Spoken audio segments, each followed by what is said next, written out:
ഇന്ന് ഞായറാഴ്ചയാണല്ലോ, അപ്പൊ എന്തെങ്കിലും സ്പെഷ്യൽ ഉണ്ടാക്കാന്ന് കരുതി. അപ്പൊ കുറച്ച് കുടുക്ക ഫ്രിഡ്ജിൽ ഇരിപ്പുണ്ട്. അപ്പൊ നമുക്ക് ഇന്ന് ഫിഷ് ബിരിയാണി ഉണ്ടാക്കട്ടെ. കുടുക്ക ബിരിയാണി ഉണ്ടാക്കാവേ. അങ്ങനെ കുടുക്കനെല്ലാം വെട്ടിത്തേച്ച് കഴുകി എടുത്തിട്ട് ഞാൻ അതിന്റെ തലയും വാലും ഒക്കെ ഫ്രിഡ്ജിലോട്ട് തന്നെ വെച്ച് കേട്ടാ. അപ്പൊ നമുക്ക് നാളെ മുളക് കറി വെക്കാം. ബാക്കി ആ നടുഭാഗത്ത് നിന്ന് ഞാൻ ഇങ്ങനെ സ്ലൈസ് ചെയ്ത് എടുത്തിട്ടുണ്ട്. ഇനി അതിനകത്തോട്ട് കുറച്ച് അരപ്പൊക്കെ തേച്ച് പിടിപ്പിക്കണം. അതിന് വേണ്ടിയിട്ട് ഇഞ്ചി വെളുത്തുള്ളി പേസ്റ്റ്, മഞ്ഞപ്പൊടി, മുളക് പൊടി, കുരുമുളക് പൊടി, ചെറുനാരങ്ങ നീര്, ഉപ്പൊക്കെ തേച്ച് പിടിപ്പിച്ച് തട്ടിപ്പൊത്തി അവിടെ വെക്കാട്ടാ.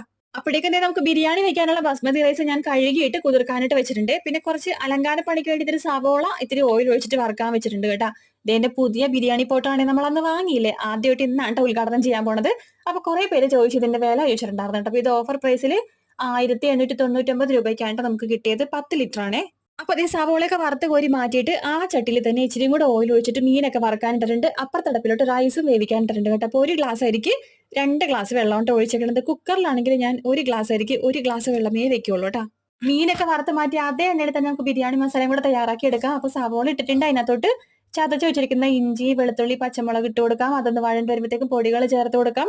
പൊടികൾ മൂത്ത് വരുമ്പോഴത്തേക്കും തക്കാളി ഇട്ട് കൊടുക്കാം. തക്കാളി നന്നായിട്ട് ഉടഞ്ഞു വരുമ്പോഴത്തേക്കും തൈരും മല്ലിയിലയും പുതിനയിലയും ചേർത്തിട്ട് വറുത്ത് വെച്ചിരിക്കുന്ന മീനും കൂടെ ചേർത്ത് ഒന്നിച്ചിരി നേരം ഒന്ന് അടച്ചു വെച്ചേക്കാട്ടോ. അപ്പോഴേക്കും റൈസ് ഇവിടെ സെറ്റ് ആയിട്ടുണ്ട്. അതിന്റെ മീതിയിൽ നിന്ന് കുറച്ച് റൈസ് എടുത്ത് ഞാൻ മാറ്റിയ ശേഷം നമ്മുടെ ആ മസാലയില്ല അത് ഇട്ട് കൊടുക്കാം. പിന്നെയും റൈസ് ഇട്ട് കൊടുക്കാം. മല്ലിയില, പുതിനയില, വറുത്ത് വെച്ചിരിക്കുന്ന സവോള, കുറച്ച് നെയ്യും കൂടി ഇട്ട് ഒരു 10 മിനിറ്റ് ചെറിയ തീയിലാക്കി വെക്കാട്ടോ. അപ്പൊ ഇതാണ് ഞാൻ വെക്കണ ഫിഷ് ബിരിയാണി കേട്ടോ. അപ്പൊ നമുക്ക് ഇഷ്ടമുള്ള രീതിയിൽ നമുക്ക് എങ്ങനെ വേണമെങ്കിലും ഉണ്ടാക്കി കഴിക്കാം. അപ്പൊ അതൊക്കെ ഓരോരുത്തരുടെ ഇഷ്ടം.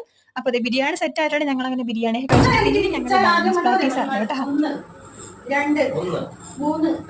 4 ഇങ്ങനെ ഒന്നും കൊണ്ടാണ്ട